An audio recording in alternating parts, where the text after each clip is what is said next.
For 150 years, St. Paul's Episcopal Church in Englewood, New Jersey, has been a house of worship, a center of the community, a home to the arts, and a family to its parishioners. Our family loves St. Paul's for its beautiful diversity. When we are here at church, it's like we get a semblance of the dream of God, of what it means that we are people from all places and ages, backgrounds, and that we're all together. And we're here in a place where we know our life, we know the grace that we receive through Jesus Christ, and it's one that we are called to carry forth from it. If you want to know what it's like to be a part of the family of God, there's no better place to do it than St. Paul's Englewood. I was born and christened here, and just got married here and stayed here. The parish has a fund of goodwill inside the parish. Just wonderful people. St. Paul's has always been a great event parish.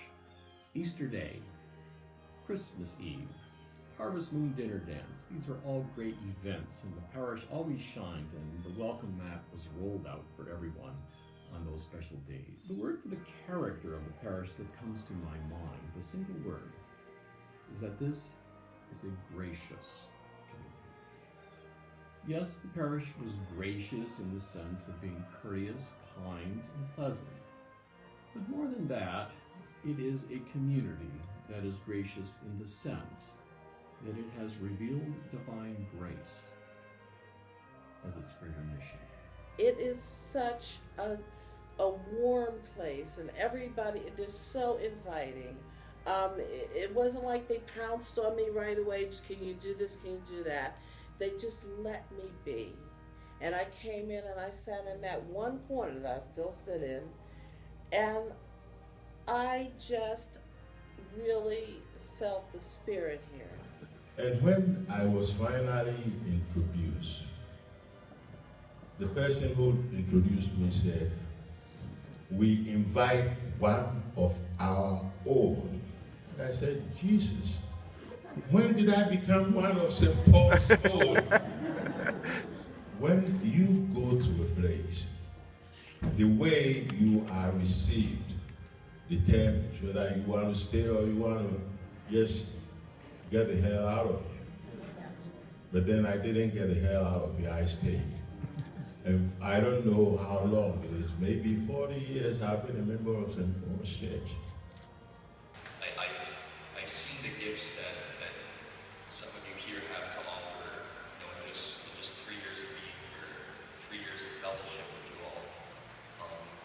But some of you, you've been going to church longer than I've been ever alive. Think about the gifts that you've seen in other people. But if I hadn't encountered Martin Clark, the Episcopal experience probably would never have taken with me. But I discovered very quickly through Martin's guidance and care that everyone fits. One of the first memories I have from St. Paul's is when I was very young, and unfortunately the house that my family and I were living in caught fire.